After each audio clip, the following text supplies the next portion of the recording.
मध्य प्रदेश के उज्जैन जिले के पीपलिया गांव से सामने आई एक घटना ने पूरे इलाके को झकझोर कर रख दिया है। एक तरफ 16 साल पुराना वैवाहिक और 2 बच्चों का परिवार था, दूसरी तरफ एक ऐसा रिश्ता था जो पिछले 6 सालों से परछाइयों में पल रहा था। आखिर ऐसा क्या हुआ कि एक परिवार पूरी तरह बिखर गया? आइए इस पूरे घटनाक्रम को शुरुआत से समझते हैं। पुलिस के अनुसार 35 वर्षीय सोना की शादी करीब 16 साल पहले भरत सिंह से हुई थी। भरत सिंह एक किसान थे और खेती बाड़ी करके अपने परिवार का पालन पोषण करते थे। घर में बूढ़ी माँ, पत्नी और 2 बच्चों की जिम्मेदारी उन्हीं के कंधों पर थी। गांव के लोगों के अनुसार भरत सिंह अपना अधिकांश समय खेतों और परिवार के लिए मेहनत करने में बिताते थे। लेकिन इसी दौरान सोना और पड़ोस में रहने वाले जितेंद्र के बीच नजदीकियां बढ़ने लगी। बताया जाता है कि ये रिश्ता करीब 6 साल पुराना था। धीरे धीरे दोनों एक दूसरे के काफी करीब आ गए। गांव में रहने वाले कई लोगों को इस संबंध की जानकारी थी, लेकिन ये बात कभी भरत सिंह तक नहीं पहुंची। समय बीतता गया और दोनों के बीच मुलाकातों का सिलसिला भी चलता रहा। कभी खेतों में जाने का बहाना, कभी बाजार जाने का कारण, तो कभी किसी और काम का हवाला। देखते ही देखते ये रिश्ता इतना गहरा हो गया कि दोनों ने अपने भविष्य को लेकर भी योजनाएं बनानी शुरू कर दी। जांच में सामने आया कि सोना चाहती थी कि भरत अपनी जमीन जितेंद्र के नाम कर दे।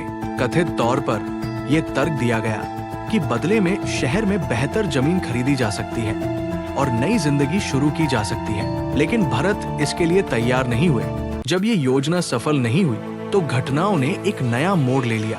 पुलिस का आरोप है कि इसके बाद भरत सिंह को रास्ते से हटाने की साजिश तैयार की गई। 29 मई की रात जितेंद्र ने भरत सिंह को खेत पर बुलाया गया। वहां सामान्य बातचीत हुई और जितेंद्र ने पहले भरत को शराब पिलाई, फिर उसके बाद पीछे से एक भारी पत्थर से भरत पर वार किया। अगली सुबह जब ग्रामीण खेतों की ओर पहुंचे तो उन्हें भरत अचेत अवस्था में मिले। सूचना मिलते ही गांव में तरह तरह की चर्चाएं शुरू हो गई। किसी को विश्वास नहीं हो रहा था कि हमेशा शांत रहने वाले इस किसान के साथ ऐसा भी हो सकता है। पुलिस ने मौके पर पहुंचकर जांच शुरू की। शुरुआत में मामला उलझा हुआ दिखाई दे रहा था, लेकिन जैसे जैसे अधिकारियों ने गांव के लोगों से बातचीत की, कई नई जानकारियां सामने आने लगी। कुछ लोगों ने सोना और जितेंद्र के रिश्ते के बारे में बताया। इसके बाद पुलिस ने तकनीकी साक्ष्यों की जांच शुरू की। कॉल रिकॉर्ड और अन्य जानकारियों की जांच के दौरान घटना वाली रात दोनों के बीच लगातार संपर्क होने की बात सामने आई। यही वो कड़ी थी जिसने जांच को नई दिशा दी। इसके बाद दोनों को पूछताछ के लिए बुलाया गया। शुरुआत में दोनों ने खुद को निर्दोष बताया और घटना से किसी भी तरह का संबंध होने से इनकार किया। लेकिन पुलिस का कहना है कि आगे की पूछताछ और उपलब्ध साक्ष्यों के आधार पर कई महत्वपूर्ण तथ्य सामने आए, जिसके बाद दोनों को गिरफ्तार कर लिया गया।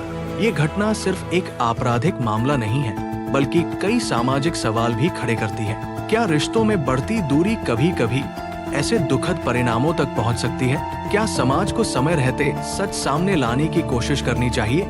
और क्या किसी भी परिस्थिति में लालच या निजी इच्छाएं किसी की जिंदगी से बड़ी हो सकती हैं? अगर आपको ये कहानी पसंद आई हो तो वीडियो को लाइक, शेयर और सब्सक्राइब जरूर करें। साथ में नोटिफिकेशन बेल आइकॉन को दबाना बिल्कुल भी मत भूलिएगा। मैं हूँ विकास लोमश, फिर मिलूंगा एक नई सच्ची कहानी के साथ। तब तक के लिए नमस्कार। सुरक्षित रहिए, सतर्क रहिए। जय हिंद, जय भारत।